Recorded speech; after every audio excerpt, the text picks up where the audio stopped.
الحمدللہ وحدہ لا شریک لہ والصلاۃ والسلام علی من لا نبی بعدہ۔ اعتکاف کے متعلق چند ایک مسائل ذہن نشین فرما لیں۔ اعتکاف سنت وہ ہے جو صرف رمضان کے آخری عشرہ میں کیا جاتا ہے۔ رمضان کے سنت اعتکاف کا وقت 20واں روزہ پورا ہونے کے دن غروب آفتاب سے شروع ہوتا ہے اور عید کا چاند نظر آنے تک رہتا ہے۔ معتکف کو چاہیے کہ 20ویں دن غروب آفتاب سے پہلے جس مسجد میں اعتکاف کرنا اس میں داخل ہو جائے۔ یہ اعتکاف سنت مؤکدہ علی الکفایہ ہے، یعنی بڑے شہروں کے محلے کی کسی ایک مسجد میں اور گاؤں دیہات کی پوری بستی کی کسی ایک مسجد میں ایک آدمی بھی اعتکاف کر لے تو گاؤں میں کوئی شخص گناہ گار نہیں ہوگا۔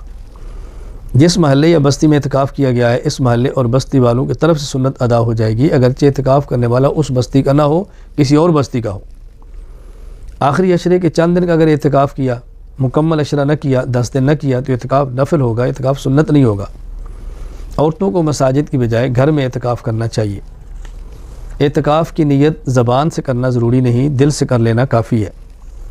آدمی خود اعتکاف نہ بیٹھے، پیسے دے کر کسی کو بٹھا دے تو یہ ٹھیک نہیں ہے۔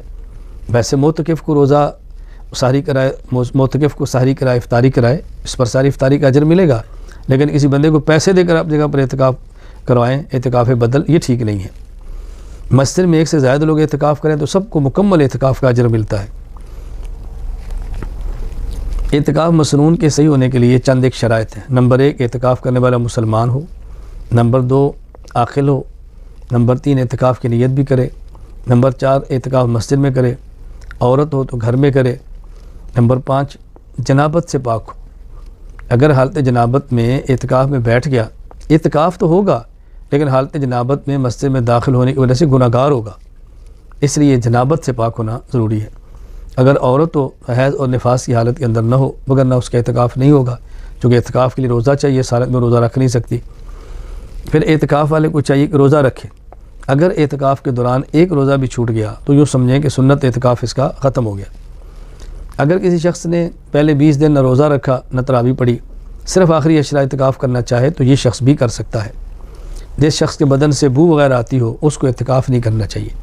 اگر اتنے کم درجے کی خوشبو سے ختم ہو سکتی ہو تو الگ بات ہے، ایسے اعتکاف میں بیٹھ کر مزید معتکفین اور نمازیوں کے لیے اذیت اور تکلیف کا باعث نہ بنے۔ اعتکاف کی حالت میں چند کام ایسے ہیں جو کرنے جائز ہے اور بندہ کر سکتا ہے۔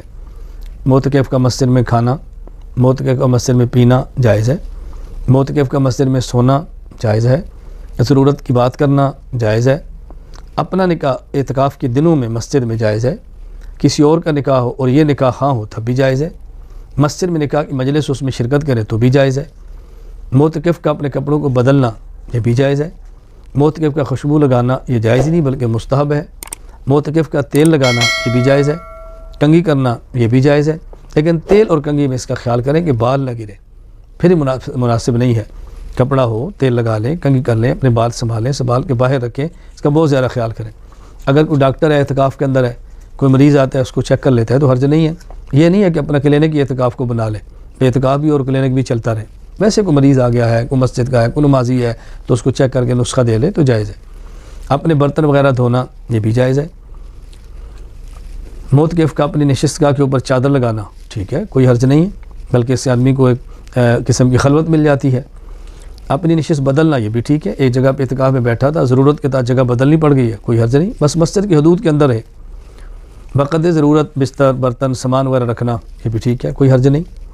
معتکف کا تقاضے کے لیے مسجد سے باہر جانا ٹھیک ہے، اگر قریب جگہ نہ ہو، دور ہو تو بھی ٹھیک ہے، لیکن قریب جگہ چھوڑ کر دور جانا یہ ٹھیک نہیں ہے۔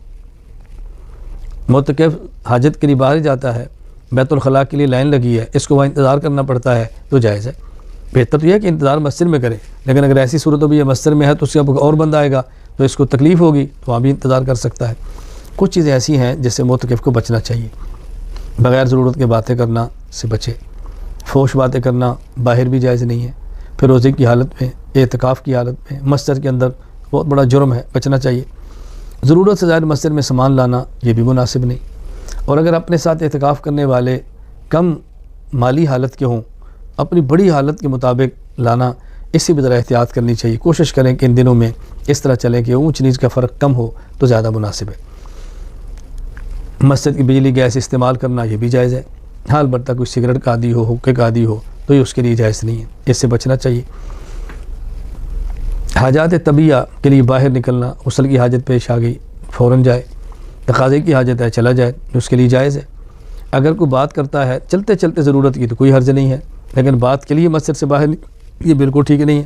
یا وضو کے لیے تھا اور بات کی وجہ سے باہر رکنا پڑا، یہ ٹھیک نہیں، یہ ممنوع ہے، ایسا نہیں کرنا چاہیے۔ بس ان چیزوں کا بہت زیادہ اہتمام کریں، آداب کا خیال کریں، تلاوت کا خیال کریں، ذکر اللہ کا خیال کریں، اپنے آپ کو عبادات کے اندر مشغول رکھیں۔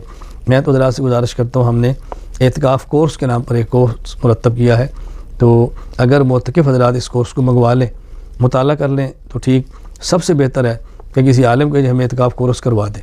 میں آئمہ سے درخواست کروں گا اگر آپ اعتکاف کورس منگوا لیں یا آنا میڈیا سروسز سے آپ اس کو ڈاؤن لوڈ کر لیں اور پرنٹ نکال کے رکھ لیں اور لوگوں کو پڑھائیں، تو انشاءاللہ اعتکاف کے مسائل بھی معلوم ہوں گے، عقائد بھی ٹھیک ہوں گے، احادیث بھی آ جائیں گی اور بہت سارے مسائل علم کے اندر آئیں گے۔ اللہ تعالی ہمیں آداب کے ساتھ اعتکاف پورا کرنے کی توفیق عطا فرمائے۔